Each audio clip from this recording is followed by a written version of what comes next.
Good morning friends. ഇത് time ക്ലോക്കിൽ നിങ്ങൾക്ക് ടൈം കാണാം. ഈ സൂര്യൻ വന്നിട്ടില്ല, എൻ്റെ ക്യാമറയുടെ സിസ്റ്റിങ്സ് കൊണ്ടാണ് ഇത്രയും വെളിച്ചം കിട്ടുന്നത്. Okay, have a fantastic, braveful, graceful day for you. Wish you all. It's me, Simon, YouTube channel. Simon Varghese Facebook, Simon Varghese Instagram. Welcomes you all. Be happy and be a successful day. We wish you all. Okay. Anyhow, ഈ സുപ്രഭാതം ആസ്വദിക്കാൻ നമുക്ക് കഴിയുന്നില്ല. ഞാൻ വീട്ടിൽ നിന്ന് ഇറങ്ങുമ്പോൾ 6 മണിയാണ്, നല്ല ഇരുട്ടാണ്. വണ്ടി കൊണ്ടുവന്ന ഒരു കുരിശുപള്ളിയുണ്ട് ചിങ്ങവനത്തെ മാർക്കറ്റിലായി, അവിടെ ഇട്ടിട്ടാണ് നടക്കാൻ. നല്ല ഇരുട്ടത്ത ഒറ്റയ്ക്കാണ്, പക്ഷേ പ്രാർത്ഥനയോടെയെങ്കിലും നടക്കില്ലേ, നമുക്ക് ധൈര്യമല്ലേ. പിന്നെ എനിക്കറിയാവുന്ന പട്ടികളാണ്, അവരൊന്നും എൻ്റെ നേരെ ഓടി വരും, പക്ഷേ അറ്റാക്ക് ചെയ്യല്ല. അവർക്കറിയാം ഒരു പാവം സൈമൺ സാറാ നടക്കുന്നത്, അവർക്കറിയാം. എന്നെ കഴിഞ്ഞ ദിവസം പോഞ്ഞു വന്നു 5-10 പട്ടിയെ. സാധാരണക്കാരനെ ബോധം കിട്ടുകയും അടുത്ത് മേൽ ഡാന്ന് വിളിച്ചപ്പോൾ എൻ്റെ സൗണ്ട് റെക്കഗ്നൈസ് ചെയ്തപ്പോൾ അവർ പെട്ടെന്ന് നേരെ ഓടി അങ്ങ് പോയി. എന്നെയല്ല, വേറെ ആരോടോ നേരെ പറഞ്ഞതിൻ്റെ തിരിച്ചു വന്ന് ഭയങ്കര സ്നേഹം. അതൊക്കെ ഒരു ലൈഫാണ് അല്ലേ. ശരിക്കും ഞാൻ എൻജോയ് ചെയ്ത മൊമെൻറ്റ്. എനിഹൗ, നമ്മൾ പോസിറ്റീവായിട്ട് ചിന്തിക്കുന്ന ഒരു ചാനലാണ്, അതുകൊണ്ട് തന്നെ പോസിറ്റീവ് കാര്യങ്ങളാണ് പറയുന്നത്. കഴിഞ്ഞ ദിവസം എനിക്കൊരു അനുഭവം ഉണ്ടായി. എൻ്റെ ഒരു ഫ്രണ്ട് ഒരു ശവസംസ്കാരത്തിന് പോയി. അപ്പോൾ അവിടെ അവരുടെ ബന്ധുക്കളൊക്കെ അമേരിക്കയിൽ നിന്നും വിദേശത്തൊക്കെ വന്നിട്ടുണ്ട്. പലരും ഓടിയെത്തി എന്നോട് നമ്മുടെ ചാനൽ കാണുന്ന കാര്യവും അതിൻ്റെ ഇതെല്ലാം പറഞ്ഞ് എനിക്കൊത്തിരി സന്തോഷം തോന്നി. അവർക്കത് പ്രയോജനപ്പെടുന്നു എന്നുള്ളതുകൊണ്ടാണ് സന്തോഷം തോന്നി. പലരും ഭക്ഷണം കൺട്രോൾ ചെയ്യാൻ തുടങ്ങി, എക്സർസൈസ് ചെയ്യാൻ തുടങ്ങി. പിന്നെ കുട്ടികളെ അവരെ വളർത്തേണ്ട കാര്യങ്ങൾ ചാനലിൽ സെർച്ച് ചെയ്തിട്ടെടുത്തു. വീഡിയോ നമ്മുടെ എച്ച്.പി. സൈമണിനകത്ത് 220 വീഡിയോസ് ഉണ്ട്, പല മേഖലയായി. അതൊക്കെ കുറേയൊക്കെ സെലക്ട് ചെയ്ത് കുട്ടികളെ കാണിച്ചു എന്നൊക്കെ പറഞ്ഞു. ഒരു കാര്യം ഞാൻ പറയാം, നമ്മുടെ ഈ ജീവിതത്തിൽ നമ്മൾ സക്സസ് ആകുന്ന എപ്പോഴാണ്? ഒരു കുടുംബജീവിതക്കാരൻ്റെ കാര്യം ഞാൻ പറയാം. നിങ്ങൾ ഒരു കുടുംബം കെട്ടിപ്പടുത്തു, വിവാഹം കഴിഞ്ഞ് കുഞ്ഞുങ്ങളുണ്ടായി, കുഞ്ഞുങ്ങളെ അതേസമയം ബിസിനസ്സുകൾ ചെയ്തു, പണം സമ്പാദിക്കുന്നതൊക്കെ ശരി. അൾട്ടിമേറ്റ്ലി നിങ്ങൾ സക്സസ് ആകുമ്പോൾ നിങ്ങളൊപ്പം ഉള്ളവരെല്ലാം സക്സീഡ് ചെയ്യുമ്പോഴാണ്. Your wife, your children, what's everyone. പിന്നെ നമ്മൾ ചുറ്റുമുള്ള നമ്മുടെ പേരൻസ്, നമ്മുടെ ബ്രദേഴ്സ്, സിബ്ലിങ്സ്, എവരി വൺ. എൻ്റെ ഒരു ആറ്റിറ്റ്യൂഡാണ് പറയുന്നത്. ഞാൻ മാത്രമല്ല, എന്നോടൊപ്പം നിൽക്കുന്നവരും എനിക്കറിയാവുന്നവരും ഞാൻ പ്രാർത്ഥിക്കുന്നവരും എല്ലാവരുടെ ഉയർച്ചയാണ് ഞാൻ കാക്ഷിക്കുന്നത്. എങ്കിലേ ആ ഉയർച്ചയ്ക്കൊരു രസമുള്ളൂ, ഒരു മധുരമുള്ളൂ എന്നാണ് എനിക്ക് തോന്നുന്നത്. നമുക്ക് തന്നെ ഓടിക്കയറി പോകാം. ഞാൻ ഈ ചാനൽ തുടങ്ങുന്നതിന് മുമ്പ്, സർവീസ് റിട്ടയർ ചെയ്ത് മുമ്പ് എനിക്ക് വലിയൊരു ഓഫർ അന്ന് എൻ്റെ സെൻഡ് ഓഫ് വേദിയിൽ തന്നെ വന്നായിരുന്നു. കോട്ടയം മാമൻ മാപ്പിളാലിലെ എൻ്റെ സെൻഡ് ഓഫ് പാർട്ടി കളക്ടർ ജോസാറാണ് നമുക്ക് സമ്മാനമൊക്കെ തന്ന് നമ്മളെ. അന്ന് DDP ആയിരുന്ന മാഡത്തിൻ്റെ പേര് ഇപ്പോൾ ജോയിൻറ്റ് ഡയറക്ടറാണ്. ആ സന്ദർഭത്തിൽ എനിക്കൊരു വലിയ ഓഫർ ഒരു കമ്പനി തന്നു, ഒരു നല്ല ജോലി, 2 ജില്ലയുടെ മാനേജരായിട്ട്. ഞാനത് അക്സെപ്റ്റ് ചെയ്യാൻ പറയും വേണ്ട. കാരണം എന്ന് വെച്ചാൽ ഒന്നാമത് ഈ സർവീസിൻ്റെ ടെൻഷനും പ്രയാസങ്ങളും കഴിഞ്ഞ് ഒന്ന് വിശ്രമിക്കണമെന്നൊക്കെ തോന്നി. പിന്നെ എൻ്റെ മനസ്സിൽ അന്നേ ഈ വാട്സപ്പിനെ പറ്റിയൊക്കെയുള്ള, അതായത് I just want to communicate something else towards the surrounding people.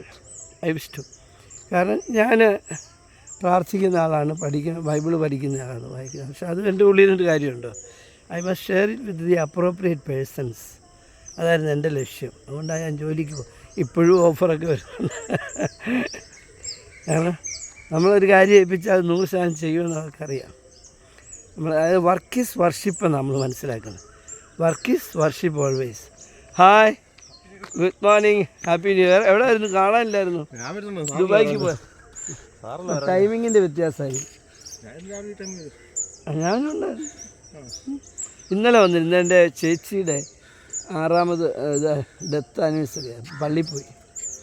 ഞങ്ങൾ എല്ലാം വളർത്തിക്കൊണ്ട് വന്നൊരു ചേച്ചിയാണ്. എന്നാ ഉണ്ട്? വൈഫൊക്കെ എന്ത് പറയുന്നു? All the best. ഓക്കെ, കാര്യമാണ്. എൻ്റെ മോർണിംഗ് വീഡിയോ ചെയ്യുക, ഈ സുപ്രഭാതം ജനങ്ങളെ കാണിക്കുക. അതിൻ്റെ സൗന്ദര്യം. ഓക്കെ, എൻ്റെ സ്നേഹിതനാണ്. അദ്ദേഹം ഒരു മിലിറ്ററി ഓഫീസറായിരുന്നു. ഇപ്പോൾ മിലിറ്ററിയിൽ തന്നെയുള്ള അവരുടെ വിങ്ങിൽ വർക്ക് ചെയ്ത് റിട്ടയർ ചെയ്തിട്ട് എന്നും ഇങ്ങനെ ഓടാൻ വരും. എന്നും വരുന്നതിനെ ഒരു മാസമായിട്ട് വരുന്നുണ്ട്. ഓക്കെ, നല്ല ബോയാണ്. എൻ്റെ കുഞ്ഞുങ്ങളൊക്കെ ഉണ്ട്, 1-2 കുട്ടികളുണ്ട്. വൈഫ് ഗൾഫിലെ മറ്റേ നേഴ്സോ മറ്റോ നേഴ്സിംഗ് ഓഫീസർ. ഓക്കെ, നന്നായിട്ട് പോകുന്ന കുടുംബം. ഓക്കെ, അപ്പം ഇനിയും മടിച്ചിരിക്കാതെ രാവിലെ ഏർലി മോർണിംഗിൽ എഴുന്നേൽക്കുക. പ്രഭാത കർമ്മങ്ങൾക്ക് ശേഷം നിങ്ങൾ വിശ്വസിക്കുന്ന ദൈവത്തോട് പ്രാർത്ഥിക്കുക. അതിനുശേഷം മോർണിംഗ് വാക്ക്, പിന്നെ അല്പം എക്സർസൈസ്, പിന്നെ ഫുഡ് കൺട്രോൾ. ഇതൊക്കെ ആയാൽ നിങ്ങൾക്ക് മുന്നോട്ട് അടിപൊളിയായിട്ട് പോകാൻ പറ്റും. You must control your food അതായത് ഒരു 45-50 വയസ്സ് കഴിഞ്ഞാൽ ഒത്തിരി ഭക്ഷണം ആവശ്യം നമുക്ക് അതോടെ നമ്മൾ സേവ് ചെയ്ത് ഇഷ്ടം നമ്മുടെ ബോഡിയിലുണ്ട്. നമുക്കറിയാം ബിസിനസ് ചെയ്തൊക്കെ പണം സമ്പാദിക്കും. എന്തിനാണ്? പിന്നീട് ഉപയോഗിക്കാൻ വേണ്ടിയാണ്. അപ്പോൾ എന്ന് പറഞ്ഞാൽ നമ്മുടെ ബോഡി ധാരാളം ന്യൂട്രീഷ്യൻസും എല്ലാം സേവ് ചെയ്ത് വെച്ചിട്ടുണ്ട്. അതുകൊണ്ട് ഒത്തിരി കഴിക്കേണ്ട ആവശ്യമില്ല. ഒത്തിരി കഴിച്ചാൽ നിങ്ങൾ രോഗിയായി മാറും, ഉറപ്പാണ്. പ്രത്യേകിച്ച് കാർബോഹൈഡ്രേറ്റ് കഴിച്ചാൽ നിങ്ങൾ നല്ല രോഗിയായിട്ട് മാറും. Okay, anyhow B A gentle person. നമ്മുടെ ബോഡിയോട് നമ്മൾ എന്താ ഒരു ബഹുമാനം വേണം. നമ്മുടെ ശരീരത്തോട്, നമ്മളെ കൊണ്ടുനടക്കുന്ന നമ്മുടെ ഒരു ഹാർട്ട്, അതിന് പറ്റുന്നത്ര ബ്ലഡ് പമ്പ് ചെയ്യാൻ പറ്റും. നമ്മൾ തടിയൊക്കെ വെച്ച് ശരീരത്തിൽ വലിയ വലിപ്പമൊക്കെ ആക്കി അതിന് പാടാണ്. നമ്മുടെ വീട്ടിലൊരു അരയുടെ മോട്ടർ വെച്ചിട്ട് വലിയ ടാങ്ക് നിറയ്ക്കാൻ പോകുന്ന പോലെ ആയിരിക്കും. അതുകൊണ്ട് we must control our food, we must do some exercise. അതുപോലെ പഠിക്കണം. എത്ര വയസ്സായാലും വായിക്കുകയും പഠിക്കുകയും ചെയ്യണം. ഞാൻ പറഞ്ഞു, ഞാനിപ്പോൾ 65 കഴിഞ്ഞ ആളാണ്. ഞാനിപ്പം MA സൈക്കോളജി പഠിച്ചുകൊണ്ടിരിക്കുക.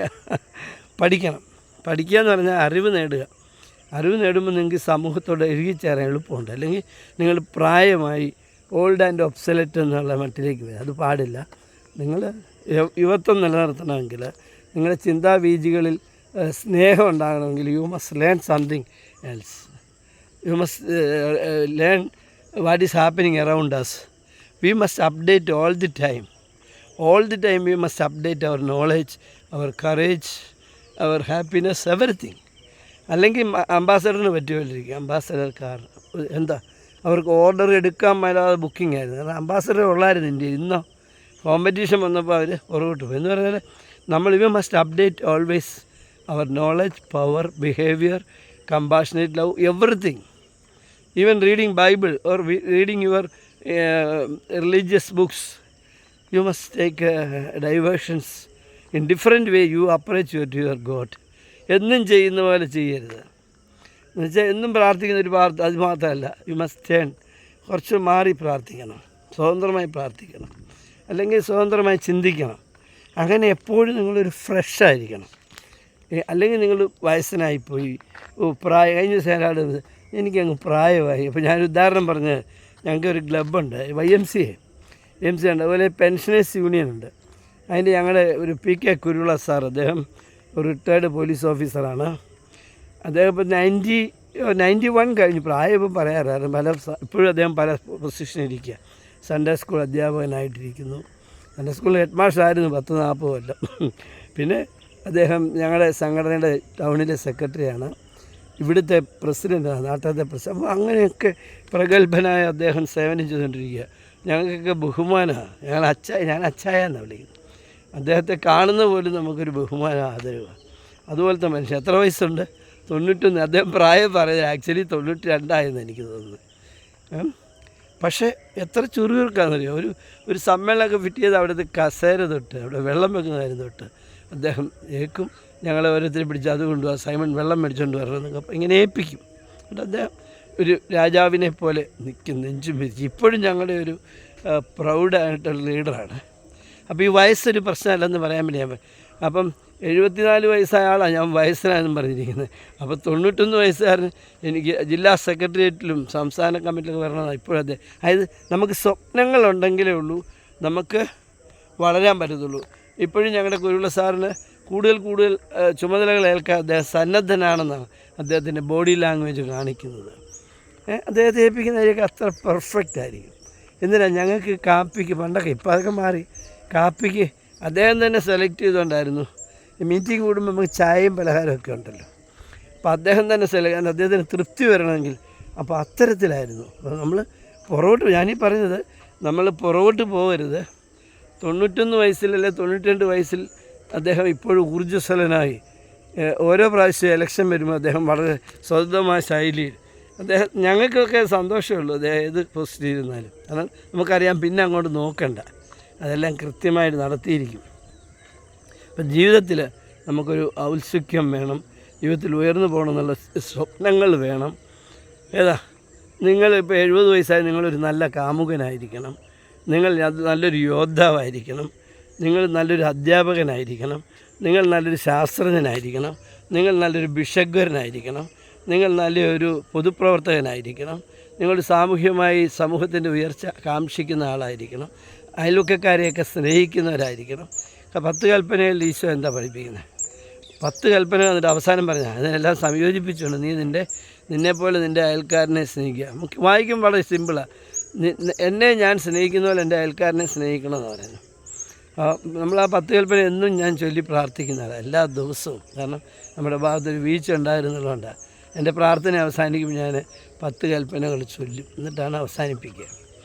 അപ്പോൾ അതിനകത്ത് പറയുന്നുണ്ട്, ദൈവത്തിൻ്റെ കാര്യങ്ങളൊക്കെ പറഞ്ഞിട്ട് പിന്നെ പിതാവിനെയും മാതാവിനെയും ബഹുമാനിക്കണം, കൊല്ലരുത്, വിചാരം ചെയ്യരുത്, മോഷ്ടിക്കരുത്, കള്ളസാക്ഷ്യം അയൽക്കാരനെതിരെ കള്ളസാക്ഷ്യം പറയുക, അവൻ്റെ ഭാര്യയെ നീ മോഹിക്കരുത്, അവൻ്റെ വസ്തുക്കളോ മറ്റും നീ ആഗ്രഹിക്കരുത് എന്നൊക്കെ ഇങ്ങനെ പറഞ്ഞിട്ട് 10 കൽപ്പന ആവുന്നു. ദൈവത്തെ സ്നേഹിക്കണമെന്നൊക്കെ ആദ്യം പറയുന്നുണ്ട്. അവസാനം ഞാൻ കൺക്ലൂഡ് ചെയ്തിരിക്കുന്നതാണ്, നിന്നേക്കാൾ നമ്മൾ അങ്ങനെ വേണ്ടേ ജീവിക്കാൻ. അപ്പോൾ അതുകൊണ്ട് എന്താണെന്നറിയോ, നിങ്ങളെ കണ്ടില്ലെങ്കിൽ അയ്യോ അദ്ദേഹത്തെ കണ്ടില്ല, അദ്ദേഹം ലൈറ്റ് ഇട്ടില്ല, ഇത് ആളുകൾക്ക് ഉത്സുകതയാണ്. എന്താ അവരെല്ലാം ഇത് സ്നേഹിക്കുന്നുണ്ട്, എന്നെ സ്നേഹിക്കാൻ ആളുണ്ടെന്നുള്ള ഒരു വീക്ഷണം അവർക്കുള്ളതുകൊണ്ടാണ്. ഓക്കെ, അപ്പോൾ അത്തരത്തിൽ നമുക്ക് മുമ്പോട്ട് പോകണം. Have a fantastic positive day. It's already 12 minute കഴിഞ്ഞിരിക്കുന്നു. ഓക്കെ, അപ്പം have a fantastic positive, all the best. Aaha, good morning ഒന്നും ഇല്ലേ? എവിടെ ആയിരുന്നു? കുറച്ച് ദിവസമായി എവിടെ ആയിരുന്നു? ഞാൻ വേറെ ഇരുട്ടായതുകൊണ്ടായിരിക്കും വരാതെ. ഞാൻ വന്ന നല്ല ഇരുട്ടാണ്. ഞാൻ രാവിലെ വന്നപ്പോൾ നല്ല ഇരുട്ടാണ്. അവിടെ ഞാൻ വീഡിയോ അങ്ങ് എടുത്ത് എക്സസൈസ് തുടങ്ങുന്നതിന് മുമ്പ് ജനം കാണട്ടെ നമ്മളെ ഈ ഒരു ഡെഡിക്കേഷനെ. ഒരു ദിവസം നമ്മുടെ മോനമോന്ന് പറഞ്ഞു നിങ്ങളെ കണ്ടില്ല, പനിയാന്ന് തോന്നുന്നൊക്കെ പറഞ്ഞു. അതെ. Okay, all the best. Have a fantastic positive day. Praise our God. Okay, bye. Have a fantastic day.